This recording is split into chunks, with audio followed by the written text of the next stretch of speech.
transmit the UID in some strange order, but we don't care. Probably thinking that this is a security feature, of course. Interestingly enough, the UIDs, as I've expressed them here, are the UIDs that I got from the Windows software that we got. In the newer version of the Windows software, the UID order is actually shuffled in the display so that it matches the actual transmission order. So they changed that mid-course for some reason. As I said, obviously each of these request response pairs only transmits 1 byte of UID. The UID is transmitted in some strange order. And after all these UID bytes, 4 UID bytes, there is one additional byte that will turn out to be a CRC, which is stored on the card itself. When thinking about this, I think even in my shower I had a big epiphany, and I was wondering, the card is 256 bytes big. How big would the command and how big would the argument need to be in order to address that? Then it came to me that 9 equals 8 plus 1. So there's 1-bit command code and 8 bits argument, and the argument is the address on the card. That's for the 256-byte card, and for the bigger card you have 1-bit command code and 10 bits argument, which is the address that you need. And the getUID command, which I assumed would be a getUID, isn't really requesting the UID, but reading just the first 5 bytes of memory. When playing with that, my hypothesis was confirmed. If I replay this command as is, I'm reading byte 0, that's the first byte of UID. If I flip 1 bit of this command, I'm getting as a response the second byte of memory. If I flip another bit, I get this third byte, and so on, fourth byte, and so on. This takes some time.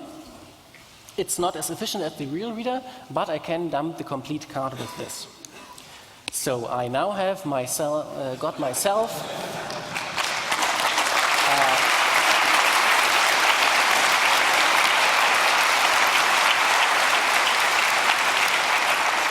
a really nice reader that will read any card and all segments, even those that are read protected. And actually, the ones that are deleted. And even those that are deleted. This is what I'm giving you as a present for Christmas. I've released this code into the Proxmark SVN. If you check out the SVN as of today, you'll get this code and can, with a Proxmark and a 13.56 megahertz antenna, read any Legic card. I've made this code hard to modify so that you can't just turn it into an emulator. You'll forgive me, I hope. I'm not giving out an emulator. At least not now. As we saw, there's a CRC on all of the card responses. In order to figure out how to get behind the CRC, as you know, a CRC in a stream cipher, not secure, we already know that. We'll just use a card replayer, an emulator, replay the getUID responses, and then just toggle 1 bit in the data, and then try to find out which bits in the CRC we need to toggle.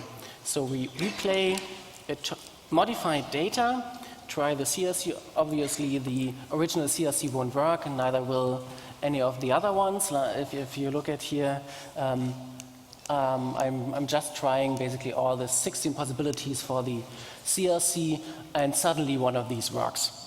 That's the first bit difference. If you try that for all of the other bits, there are 8 bits in each of the data bytes, you get a table that contains the differences in the CRC that you need to make in order to make this change in the data work and again get a valid CRC. If you have this table, you can, from a given byte and CRC, modify the byte so that the CRC still matches. If you have a given response for some UID, you simply calculate the difference from this UID to the UID that you want to achieve, and thus can play back a valid CRC for any UID byte.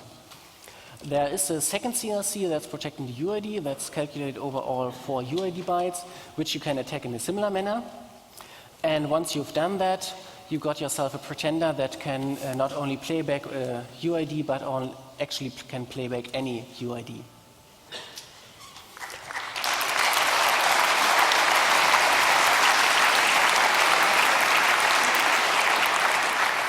Yeah, now Karsten is talking for a very short moment, I hope. Yeah, I'll keep it brief. Yeah. So we have time for some demos towards the end.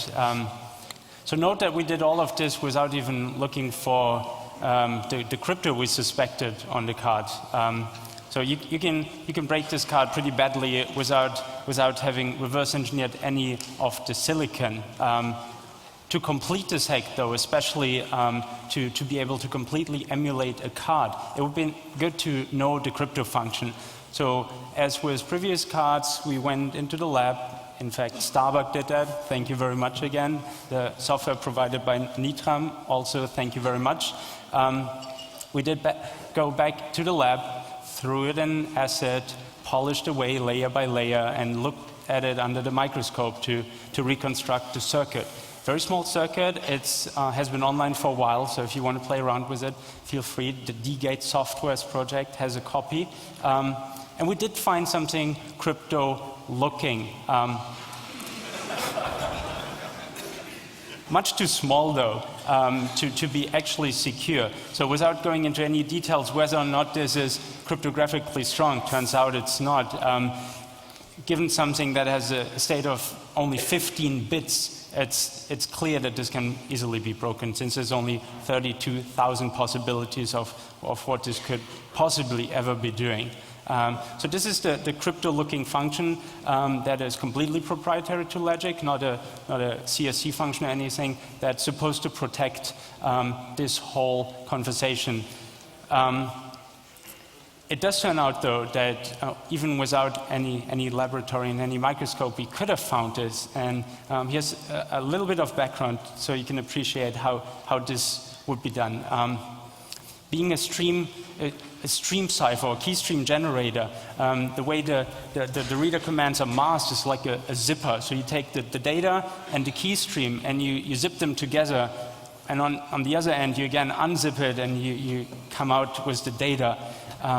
Turns out that this keystream generator is being clocked at around 100 microseconds. So if you wait too long and try to replay a command again, the keystream generator has already moved to the next position and the zipper doesn't really fit anymore. We can use this to our advantage, though. If we send something just 100 milliseconds too late, we know it did move in the keystream generator, and given the data we already know from the UID, the known plaintext, we have equations where only a single bit is unknown, this last bit of keystream. We try both possibilities and we know what this bit of keystream is. Make sense? Okay.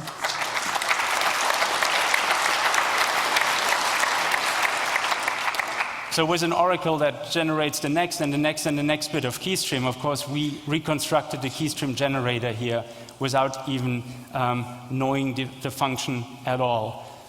So this could have been hacked without much silicon reverse engineering. But silicon reverse engineering is still fun, and especially in this case, given a small RFID tag that you can completely comprehend, 500 gates, you can draw the circuit on a couple of sheets of paper.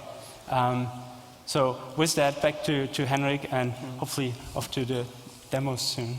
Yeah, as previously I've called this an encryption or assumption of encryption. Now I've switched words and I'm only going to talk about the obfuscation function anymore, because there's no key input, so it can't possibly be an encryption, as my cryptography professor would have said.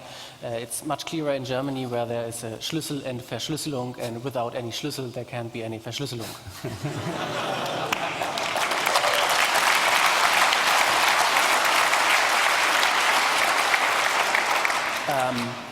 By using the keystream generation function, that obfuscation stream generation function that we got from the silicon reverse engineering, and the obfuscation stream that we got from the radio channel, we could just try out all the possible initialization ways for this obfuscation function, and found the very simple obfuscation initialization for the obfuscation, which is listed over here. And with this knowledge, we can now generate obfuscation stream at any point in time, and we can build